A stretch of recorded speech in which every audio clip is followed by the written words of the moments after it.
Hello students. आज हम पढ़ेंगे रूलिंग द कंट्री साइड। हम पहले पढ़ चुके हैं कि ब्रिटिश लोग आए ट्रेड करने के लिए और टेरिटरी एक्वायर कर लिए और उनको मुगल से दीवान राइट्स बंगाल का मिल गया। और दीवान राइट्स मिलने के बाद वो रूल कंट्री साइड में कैसे रूल किए उसके बारे में हम आज पढ़ेंगे। The company becomes the Diwan. On 12th August 1765, East India Company was appointed as the Diwan of Bengal. Diwan मतलब रेवेन्यू कलेक्शन ड्यूटी कंपनी ले लिया अपना हाथ में।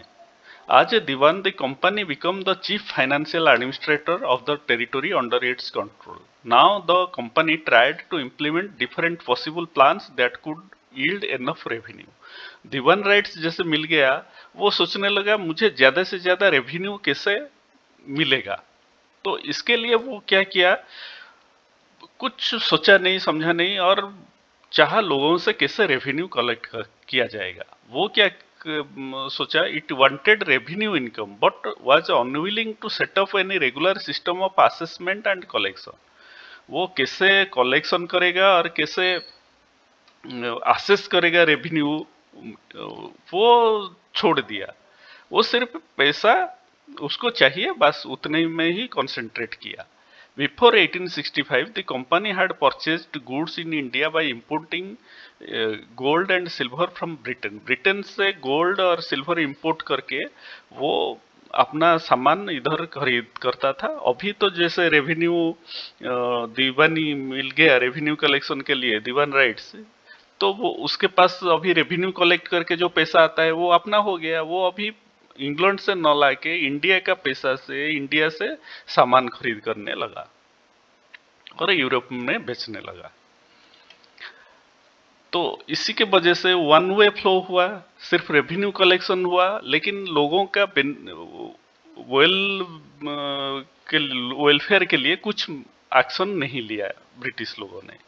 तो क्या हुआ, soon it was observed Bengal economy was facing a deep crisis due to following reasons. The artisans deserted their village as they were being forced to sell their goods to the company at cheaper rate. Company बोलता था artisan लोगों को जो different different article बनाते थे, सुंदर सुंदर article बनाते थे, उनको सस्ते में बेचने के लिए, और कंपल्सरीली उन्हीं को ही बेचना है। Peasants were unable to pay their dues that were being demanded from them.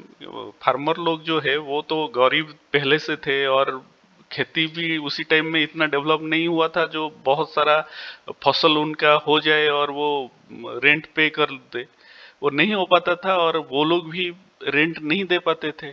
इसीलिए क्या हुआ, वो भी घर गांव छोड़ने लगे, तो एग्रीकल्चरल प्रोडक्शन सोड डिक्लाइन। एग्रीकल्चरल प्रोडक्शन जो होता था वो धीरे धीरे कम होने लगा। उसके बाद 1717 में a terrible famine killed 10 million people in Bengal. Famine हुआ और उसी में खाना पीने का अभाव में 10 मिलियन लोग मर गए।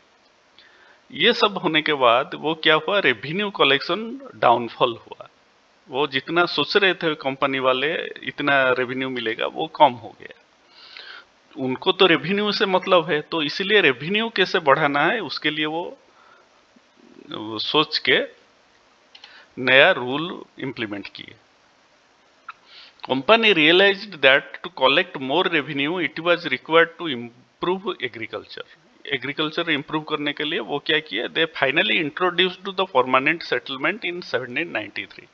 परमानेंट सेटलमेंट 1793 में वो इंप्लीमेंट किए।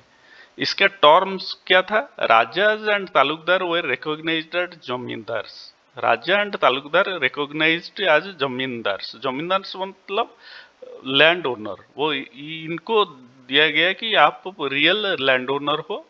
दे were asked to collect rent from the peasants and pay the revenue to the company. वो जो फार्मर खेत में काम करते हैं उनसे वो रेवेन्यू कलेक्ट करके कंपनी को पे करेगा।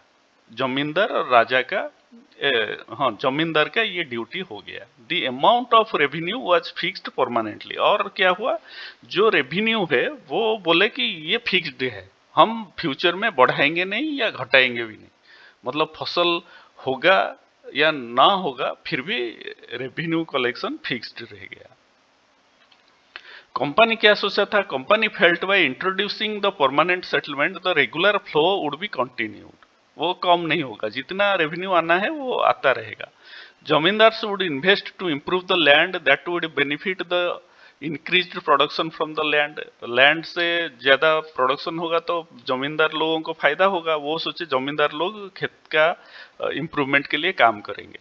लेकिन जमींदार वो सब नहीं करके वो भी फार्मर लोगों को लूटने में लगे।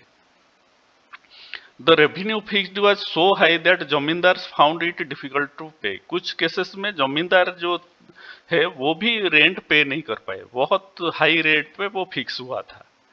Anyone who failed to pay the revenue lost his zamindari were sold off at auctions organised by the company, वो जमींदारी लॉस करके मतलब उनसे छीन लिया गया और उसको ऑक्शन में बेच दिया गया। When the cultivation expanded and price rose in market, the income of zamindars increased. कभी कभी फसल जब बहुत अच्छा होता था तो जमींदार का फायदा होता था और उनका तो कंपनी के लिए वो फिक्स्ड रेट पे देते थे, तो कंपनी जो इंक्रीज का फायदा नहीं उठा पा रहे थे। Due to uncertainty of future zamindar did not invested in the improving the land, zamindar को पता था जब फसल नहीं उगेगा और वो रेंट पे नहीं करेंगे उनके हाथ से जमींदारी चला जाएगा, इसलिए वो भी इन्वेस्ट नहीं करते थे लैंड का इम्प्रूवमेंट के लिए।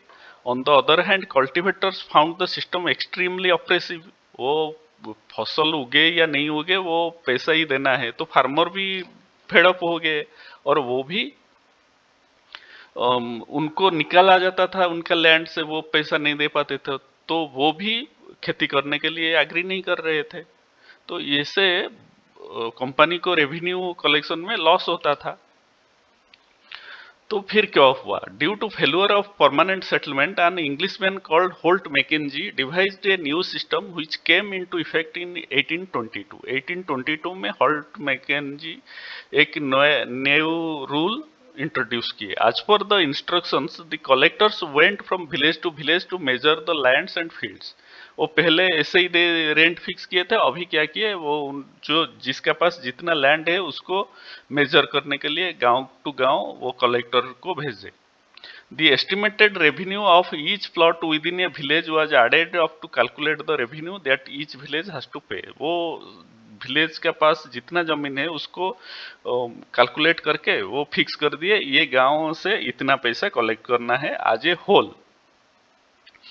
This demand was to be revised periodically, और क्या किए ये जो रेंट टैक्स है वो रिवाइज होगा टाइम टू टाइम।